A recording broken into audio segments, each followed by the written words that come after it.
Good evening, everyone. How you doing? So we're gonna do a super quick recap of episode 1, and we're gonna dive right into episode 2. The 4 main 1-star skill moves we went over in the last episode were shot cancels, which you do by performing a shot and then canceling it with L2 and R2 at the same time immediately afterwards. The second 1-star skill move we went over was an open up fake shot where you hold L1 and then you perform a shot and then you click square if you're using a PlayStation controller. Okay. And you can just translate that for an Xbox controller if you use an Xbox controller. And then the third skill move we went over was a directional nutmeg where you hold L1 and R1 at the same time. And then you can move your right stick in any direction and it'll perform that variation of the directional nutmeg. Okay. Keep in mind that some of these 1-star skill moves have very different animations if you use them with a player that has 4-star or 5-star skill moves. And then the last one, which is not one I necessarily recommend in the game, but is obviously a good thing to practice in real life, among other things, being juggling, where you hold L2 in this case and you start tapping R1. I really wouldn't recommend doing this unless you feel absolutely compelled to against an ultra toxic opponent. I leave that to you. I don't recommend it, but I want to show you that you can actually juggle in this game. Now let's move on to episode 2, okay? We're going to snap our fingers here for a sec and we're going to change the screen. All right, here we are with our trusty notepad nicely updated for episode 2. And the main points that we're going to actually perform in this next game are going to be the feint, the big feint, stop and goes, and drag backs. So with that being said, let's dive in. By the way, you do have the overlay in the top right. For the feint, it's actually really easy. You're just flicking your right stick gently to one side or the other of your player. The big feint is very similar. You're holding L2 while doing that same simple light flick to the right or left of where your in-game player is facing. Stop and goes are not too different. These are all 2-star skill moves.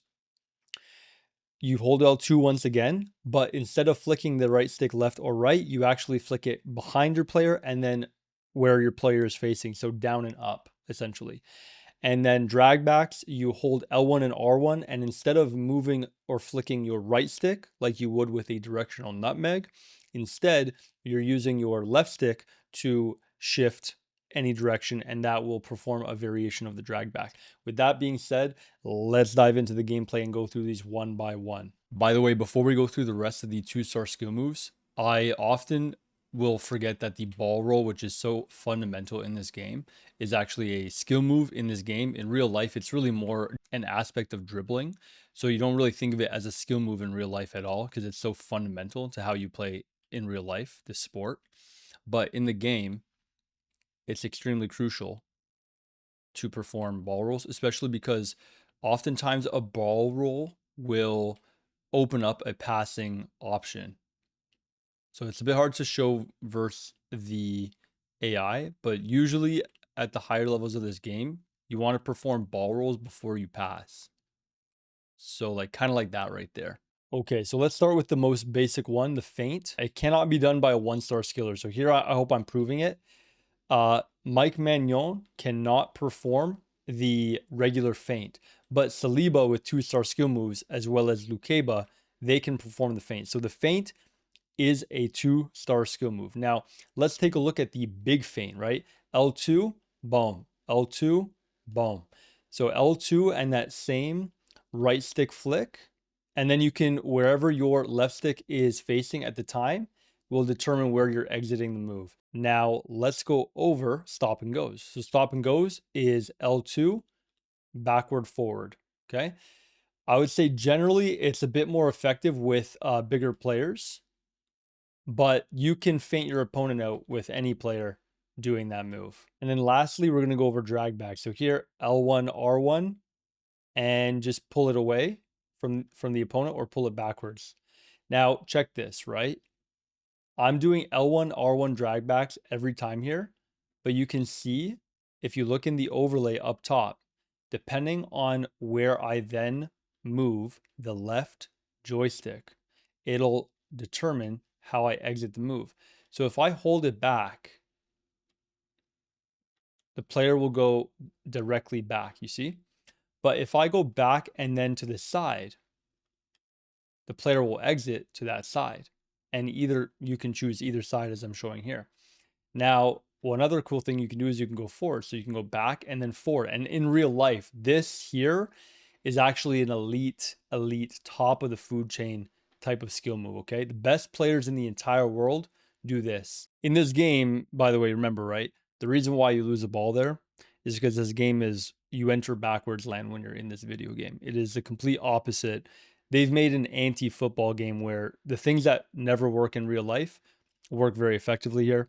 And the things that work poorly in this game are some of the absolute most effective things to do in real life football, right? So just keep that in mind, right? There's always that caveat, okay? That'll always be true in FC25, but regardless, you know, these moves give you an ability to be more creative in your games. And again, that move is backward forward. This here is an elite move. I'll just give a little hint for a future episode. The reason why it's so elite is because you can also perform a drag back. You see this? This is like a Busquets type of move, or at least he's the most known for it, right? Any sort of drag back in real life, if you have that in your arsenal as well as this,